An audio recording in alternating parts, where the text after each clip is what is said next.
On l'a surnommée la Startup Nation. Israël, avec ses 8 millions d'habitants et son taux de chômage en dessous des 5%, peut se targuer d'avoir une économie en plein développement.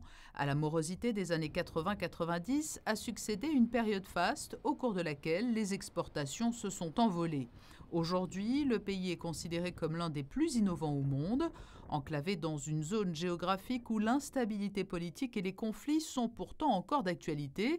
Israël a su tirer son épingle du jeu en misant sur l'avenir et les nouvelles technologies.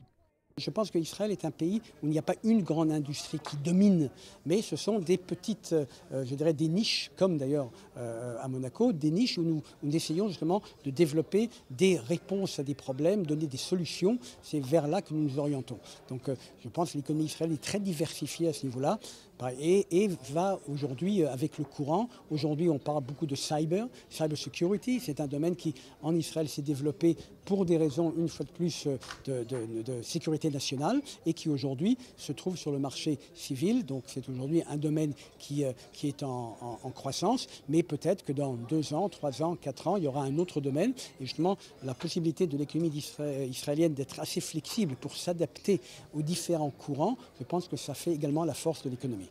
L'envie d'entreprendre, le virage vers les nouvelles technologies, l'engagement de l'État pour soutenir l'innovation, les similitudes entre Israël et Monaco sont nombreuses. Un accord de coopération signé avec la Fédération israélienne des chambres de commerce lors du forum économique organisé au cours de ce déplacement du MEB devrait favoriser une mise en relation des entreprises des deux pays. Basically, it's a rich country. Au départ, Monaco est un pays riche et les opportunités d'investissement en Israël dans les compagnies high-tech sont très importantes. Grâce à l'accord que nous venons de signer, nous allons ouvrir des portes aux entreprises de Monaco pour qu'elles pénètrent le marché israélien. Nous pourrions faire beaucoup de choses dans des domaines très variés et nous serons tous bénéficiaires.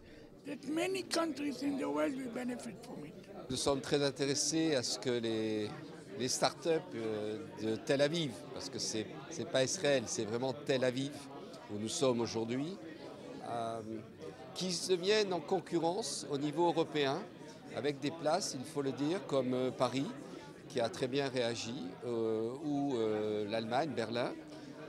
Et si j'étais israélien aujourd'hui et que j'ai des startups, je regarderais Monaco. Je regarderais Monaco parce que nous sommes un petit hub européen. Et le champ des possibles en matière de passerelle économique est bien réel. Israël, dont les relations avec ses pays voisins sont compliquées, cherche des partenaires bien au-delà du Proche-Orient. Après des années d'échanges avec de grands pays tels que les États-Unis et la Chine, les acteurs économiques israéliens ne cachent pas leur volonté de se tourner désormais aussi vers de plus petits pays, mais à forte notoriété et leur offrant une grande stabilité. La principauté fait donc figure de candidate idéale pour leur offrir une plateforme de rayonnement sur toute l'Europe.